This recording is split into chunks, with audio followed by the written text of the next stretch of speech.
Hello everyone. आज 18 जुलाई है और आज कौन कौन से करंट अफेयर के एमसीक्यू हैं उसे हम यहाँ पर डिस्कस करेंगे।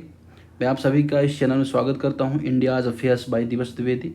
और यहाँ पर हम एमसीक्यू ऐसे डिस्कस करते हैं, या तो द हिंदू में आए हुए हैं, या इंडियन एक्सप्रेस में आए हुए हैं, या पीआईबी में आए हुए हैं, हिंदुस्तान टाइम्स या किसी भी ऐसे न्यूज़पेपर में आए हुए हैं जो कहीं ना कहीं जो हमारे एग्ज़ाम के लिए इंपॉर्टेंट है, यूपीएससी या अदर जो गवर्नमेंट एग्जाम है उसके लिए, उसको हम यहाँ पे चर्चा करते हैं। तो आज जो एमसीक्यू है, चाहे आप देखो किसके बारे में, आकाश मिसाइल के बारे में है, लीगो इस्टेब्लिश की गई है उसके बारे में है। इसके अलावा अगर आप देखोगे WHO ICMR की कुछ गाइडलाइन है उसके संबंध में है।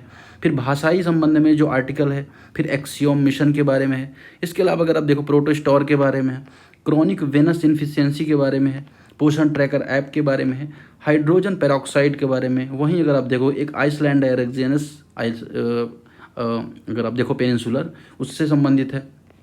माउंट किलिमंजारो से संबंधित है। तो geography, economy, science and tech, environment, हर एक जो डायमेंशन उसके आर्टिकल आपको मिलेंगे देखने को। तो आज बात करते हैं पहले एमसीक्यू की। पहला एमसीक्यू बात कर रहा है, which of the following statement regarding Akash prime missile. तो आकाश जो प्राइम मिसाइल है उसके बारे में आपको सही कथन का चुनाव करना है। इसमें पहला बात कर रहा है, it is equipped with an indigenous radio frequency Sikar. तो ये बात एकदम यहाँ पे सही है। इसमें जो रेडियो फ्रिक्वेंसी सीकर लगा है वो स्वदेशी है, इंडिजिनस है। तो ये बात एकदम यहाँ पे सही है। तो ये चीज़ आपको यहाँ पे याद रखनी है, पहले स्टेटमेंट इसका राइट हो जाता है। दूसरा, it is design for long range ballistic targeting. Long range जो बैलिस्टिक टारगेटिंग होती है उसको टारगेट करने के लिए इसको डिजाइन किया गया है। लेकिन ये बात यहाँ पे गलत है, ऐसा बिल्कुल नहीं है। अगर आप देखेंगे ये सरफेस टू एयर मिसाइल है। अगर आपने इसको देखा होगा तो सरफेस टू एयर मिसाइल मतलब कि अगर आप देखो सरफेस से निशाना लगाती है और एयर में कोई ऐसी चीज़ आ रही है उसको यहाँ पे नष्ट कर सकती है, ठीक है। या बैलिस्टिक मिसाइल नहीं, एक सरफेस टू एयर या SAM मिसाइल इसको बोला जाता है, सरफेस टू एयर मिसाइल इसको बोला जाता है। पहली बात होगी।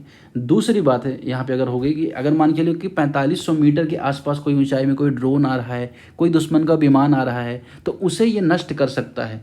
4500 मीटर, ठीक है ना, 4500 मीटर जो हवा में कोई ऐसी इक्विपमेंट है उसको ये भी नष्ट कर सकता है। और बनाया किसने इसे बनाया है डिफेंस रिसर्च डेवलपमेंट ऑर्गेनाइजेशन, अर्थात DRDO ने बनाया है इसे। इसका मतलब पूरी तरह से स्वदेशी मिसाइल है, ठीक है। तो ये सरफेस टू एयर मिसाइल है, बहुत इंपॉर्टेंट फैक्ट है सरफेस टू एयर वर्ड। इसको आपको यहाँ पे याद रखना है क्योंकि अभी ऑपरेशन सिंदूर हुआ, उसमें बहुत सारे विमान का यूज हुआ, राफेल हुए, अलग अलग अस्त्र हुए, उसका S-400 हुआ। तो इनकी जो बेसिक डिटेल्स हैं आपको थोड़ी बहुत पता होनी चाहिए।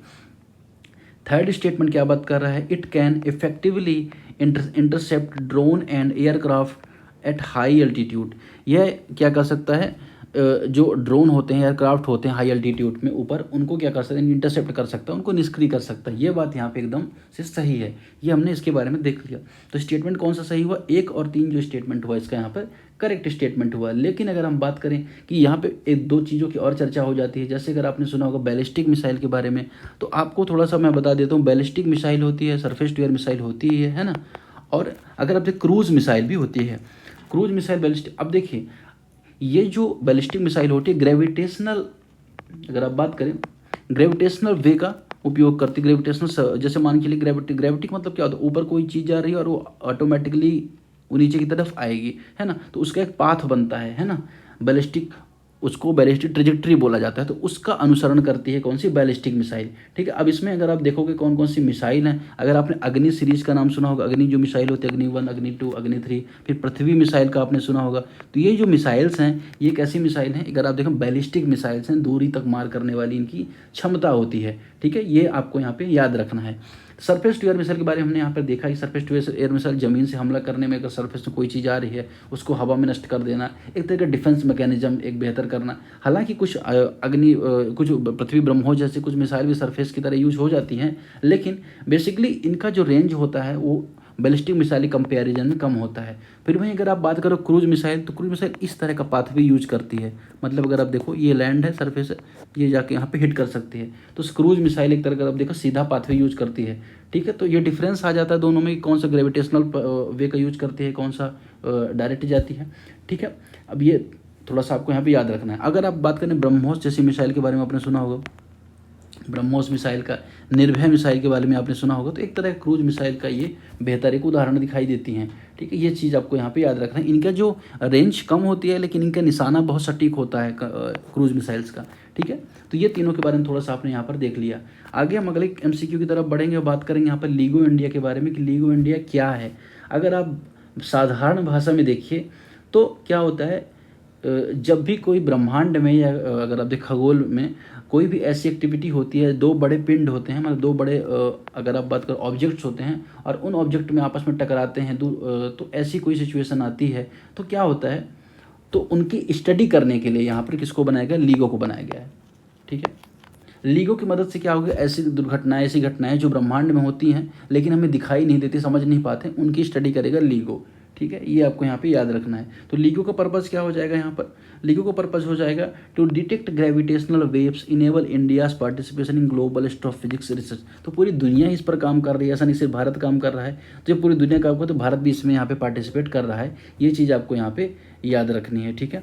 नेक्स्ट क्वेश्चन की तरफ बढ़ेंगे, बात करेंगे क्वेश्चन नंबर 4 यहाँ पर, हालांकि 3 है पर क्योंकि नंबरिंग यहाँ पे थोड़ा सा गलत हो गया है।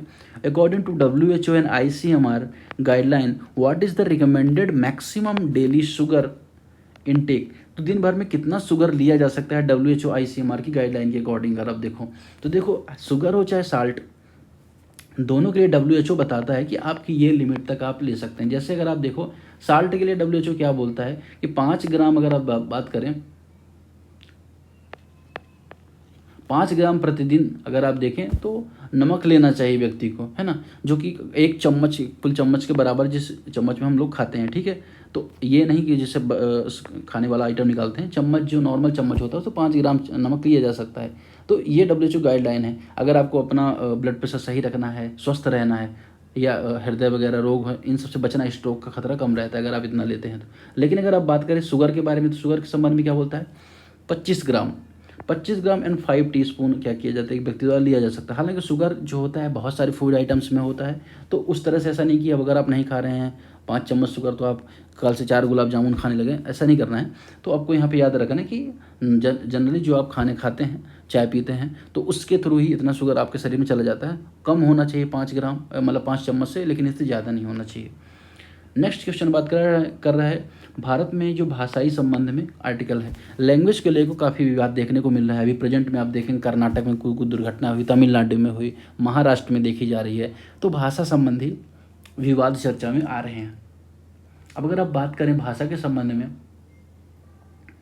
तो ये चीज़ आपको यहाँ पे क्या, एक बात और यहाँ पे बतानी रह गई थी लीगो इंडिया के संबंध में थोड़ा सा, कि लीगो के जो ये लीगो इंडिया ये कहाँ पे हो रहा ओपन हुई है, हिंगोला महाराष्ट्र में, भारत में, ठीक है। ये चीज़ आपको यहाँ पे थोड़ा सा याद रखनी है। अभी 2030 के आसपास ही चालू हो जाएगी। आगे हम बात करें भाषा के संबंध में तो यहाँ पे आपको आपने देखा कि कई सारे विवाद देखने को मिल रहे हैं। तो स्टेटमेंट यहाँ पे क्या कह रहा है, language is often used as a tool to asserting regional and cultural autonomy. तो ये बात यहाँ पे सही है। आज से नहीं, आज़ादी के पहले से ये विवाद देखने को मिल रहा था। लेकिन अगर आप देखेंगे प्रेजेंट में जिस तरह से अगर आप देखें लोकल जो लैंग्वेज है उनके संबंध में, फिर चाहे नई शिक्षा नीति है उसमें जो हिंदी जिस तरह से दक्षिण भारतीय राज्यों की माने तो थोपी जा रही है, तो यहाँ पे कहीं ना कहीं इशू यहाँ पे दिखाई दे रहे हैं। तो इस संबंध में यहाँ पे एडिटोरियल आया हुआ था। तो पहले स्टेटमेंट यहाँ पे सही है। इसका कहीं ना कहीं वोट बैंक, पॉलिटिक्स, चुनाव, इन सब में भी यूज होता है कहीं ना कहीं, जो एक चुनौती है। दूसरा, the imposition of Hindi is perceived as a threat by several non Hindi speaks states. तो बहुत सारे जो गैर हिंदी भाषी राज्य हैं उनको खतरे के रूप में देखते हैं वो, किसको, हिंदी के इम्पोजन को, ठीक है।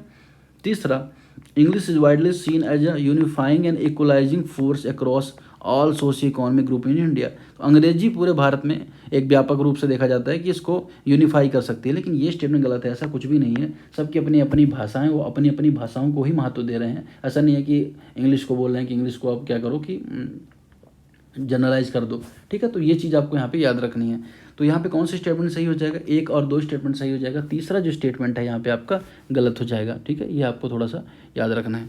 आगे अगर आप देखें, अगर आपने 8वीं अनुसूची के बारे में सुना होगा, 8th शेड्यूल के बारे में सुना होगा, तो 8वीं अनुसूची में भाषाओं का उल्लेख, भाषा संबंधी प्रावधान है शेड्यूल में, ठीक है। आई थिंक 22 भाषाओं का उल्लेख है वहाँ पे, ठीक है। बाद में अगर आप देखोगे उनमें 3 बार अमेंडमेंट हुआ था, ठीक है। आगे हम बात करते हैं क्वेश्चन नंबर 5 की, with the reference of India's participation in the axiom 4 space mission consider the following statements.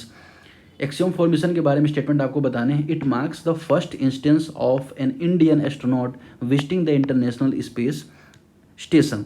ठीक है, यह पहली बार जो कोई भारतीय अंतरिक्ष यात्री इंटरनेशनल स्पेस स्टेशन गया। तो ये बात यहाँ पे सही है, स्पेस में तो गए हैं, है ना राकेश शर्मा, लेकिन इंटरनेशनल जो स्पेस स्टेशन है वहाँ पर कोई पहली बार भारतीय गया है। ठीक है, जो भारतीय, हालांकि सुनीता विलियम्स का नाम आपने सुना होगा, लेकिन वो भारतीय नागरिक नहीं, उनकी नागरिकता यूएस की है। दूसरा, it represent India's transition from symbolic participation to strategic technology globalisation collaboration. तो जाहिर सी बात है कि इससे क्या होता है कि सिम्बॉलिक पार्टनरशिप दिख रही है और जो स्पेस का सेक्टर में के लिए अच्छी बात है। तीसरा, the mission was entirely indigenously funded by the operate by ISRO. ये बात एकदम गलत है, इसरो द्वारा नहीं, बल्कि अगर आप देखो एक्सियोम स्पेस द्वारा यह मिशन पूरा चलाया गया था और ये प्राइवेट जो स्पेस एजेंसी उनका बढ़ावा और उनकी उपयोगिता को वैश्विक स्तर पर दिखा रहा है। भारत में भी इन स्पेस जैसे संस्थाएं की शुरुआत की जा रही है, तो जो प्राइवेट सेक्टर में स्पेस को बढ़ावा देने की दिशा में अच्छा प्रयास है। आगे हम बात करेंगे, recently discovered by IIST near a young massive star protostar is best describe. तो IIST द्वारा हाल में एक युवा प्रोटोस्टार खोजा गया। जो तारे बनने की प्रक्रिया होती है उसमें प्रोटोस्टार भी एक प्रक्रिया होती है, उसके संबंध में भी खोजा गया है। तो इसका सही स्टेटमेंट यहाँ आपको बताना है।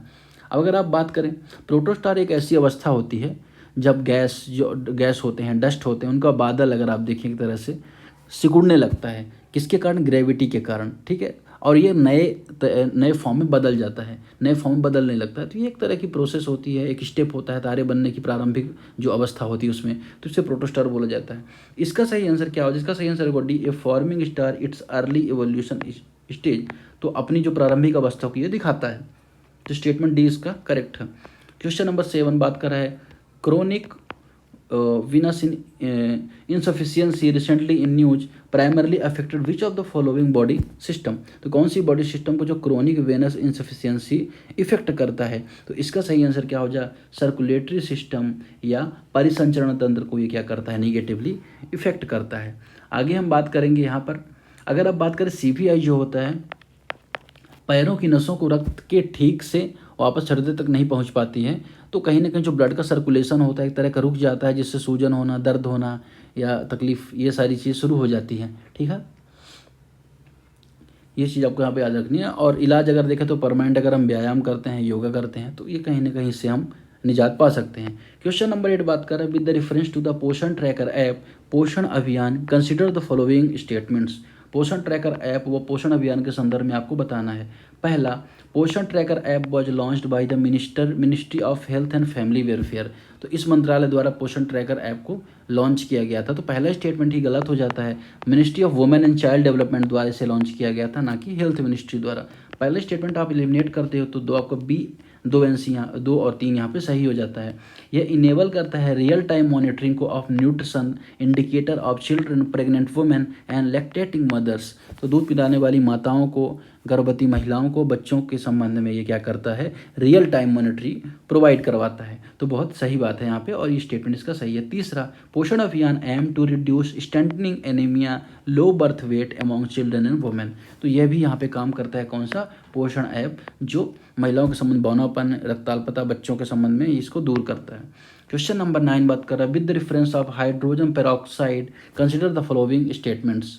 ठीक है, ये आपको यहाँ पे बताना है। अब अगर हम बात करें, पहला स्टेटमेंट क्या कह रहा है कि hydrogen peroxide decomposes into water, water में डिकम्पोज हो जाता है, एंड ऑक्सीजन रिलीजिंग हीट। तो हाइड्रोजन पेरोक्साइड जल और ऑक्सीजन में क्या हो जाता है? डिकम्पोज हो जाता है, और ऊष्मा या अगर आप देखें हीट क्या करता है? रिलीज करता है। ये बात यहाँ पे सही है, ये प्रोसेस से क्या होता है? हीट रिलीज होती है। दूसरा, इट इज़ हाईली फ्लेमेबल, यह बात यहाँ पे गलत है। देखिए, हाईली फ्लेमेबल नहीं है, बल्कि अगर आप देखोगे तो ये ऑक्सीडाइजर है, मतलब आग लगने में ये मदद करता है, लेकिन बहुत ज़्यादा फ्लेमेबल नहीं है कि तुरंत जल जाएगा हाइड्रोजन पेरोक्साइड। तो ये चीज़ आपको यहाँ पे रखना। तो हाईली जो फ्लेमेबल है, ये कीवर्ड यहाँ पे इसके लिए गलत है। हालांकि इसका वाइडली यूज होता है rocket fuels at low concentration, तो ये बात यहाँ पे सही है, यूज होता है इसका, लेकिन ये हाईली फ्लेमेबल नहीं है। तीसरा, a recent innovation enable H2O2 to be synthesised directly using water and sunlight. हाल ही में जो एक इसका अध्ययन हुआ है, उसमें इसको क्या किया जा रहा है, जल और सूर्य प्रकाश से सीधे स्टूअर संश्लेषित करने की विधि विकसित की गई है। तो यह बात यहाँ पे सही है, तो इसको सेंथेसाइज्ड करने के लिए एक नई विधि विकसित की गई है, नई प्रोसेस। तो इसका सही आंसर क्या हो जाएगा, बी 1 and 3 ओनली। आगे अगला क्वेश्चन बात करें, with the reference of Regnus Peninsular in Ireland, consider the following statements. It lie at the intersection of North American and Eurasian tectonic plate। अगर आप ये अर्थ है, और अगर आपने ये सॉरी ये मैं आप थोड़ा सा बता दे रहा हूँ, ये आपने साउथ अमेरिका का, नॉर्थ अमेरिका को देख रखा है, ये साउथ अमेरिका को दे रखा है, और यहाँ पर अगर आप देखोगे आपको कौन सा आइसलैंड मिलेगा, ठीक है, यूरोप के पास। तो इस एरिया के बारे में कहीं बात हो रही है, तो जो आइसलैंड जो है इट लाई करता है north American and Eurasian tectonic plate के आसपास, यहाँ पे कहीं पे। दूसरा, it is home of one of the world most densely populated volcanic zone. ये बात यहाँ पे गलत है, ये जो आइसलैंड के पास का एरिया है तो बहुत ज़्यादा डेंस एरिया नहीं है, ठीक है। दूसरे स्टेटमेंट यहाँ पे गलत हो जाएगा, पहला स्टेटमेंट यहाँ पे सही है। तीसरा, यह लोकेटेड है, recognise as a UNESCO global geopark, इसको यूनेस्को जो ग्लोबल जियो पार्क के रूप में रिकॉग्नाइज किया गया है, यह बात यहाँ पे इसकी एकदम सही है, ठीक है। अगर हम बात करें, ये मिड अटलांटिक रीच के जोन में ये आता है, ठीक है, और यहाँ पे भूकंप और जो ज्वालामुखी है वोल्केनो एक्टिविटी यहाँ पे होती रहती है। नेक्स्ट क्वेश्चन, लास्ट क्वेश्चन बात करेंगे, with the reference of mount Kilimanjaro consider the following statement. अगर आपने अफ्रीका का मैप देख रखा होगा तो यहाँ पे कीनिया, तंजानिया माउंट किलिमंजारो है, उसके तो it is the world tallest mount above sea level. तो सबसे टॉलेस्ट माउंट सी लेवल, ये बात यहाँ पे गलत है ना, आपको पता होगा कि इसके बारे में। तो माउंट किलिमंजारो केन्या तंजानिया में आपको देखने को मिलेगा। दूसरा, it is the tallest free standing mountain in the world and is located in Tanzania, Tanzania में है इसकी, और टॉलेस्ट है वहाँ पर। अगर आप देखें सबसे ऊंचा स्वतंत्र पर्वत है, ये बात यहाँ पे सही है। Uhuru Peak the highest Mount Kilimanjaro lie on the Kibo zone, Kibo ज्वालामुखी पर ये पीक यहाँ पे स्थित है, उहुर पीक। तो ये भी बात यहाँ पे सही है, तो दूसरा तीसरा स्टेटमेंट यहाँ पे इसका सही हो जाएगा। तो इस तरह से मैच करने के लिए आते रहते हैं, तो आपको देखिए हो सकता है डायरेक्टली क्वेश्चन इस तरह से ना बने, लेकिन जो इनके टर्म्स हैं, जो इनके स्टेटमेंट्स हैं, वो आपको किसी भी क्वेश्चन को एलिमिनेट करने में, ऑप्शन एलिमिनेट करने में हेल्प कर पाते हैं। तो आज के डिस्कशन में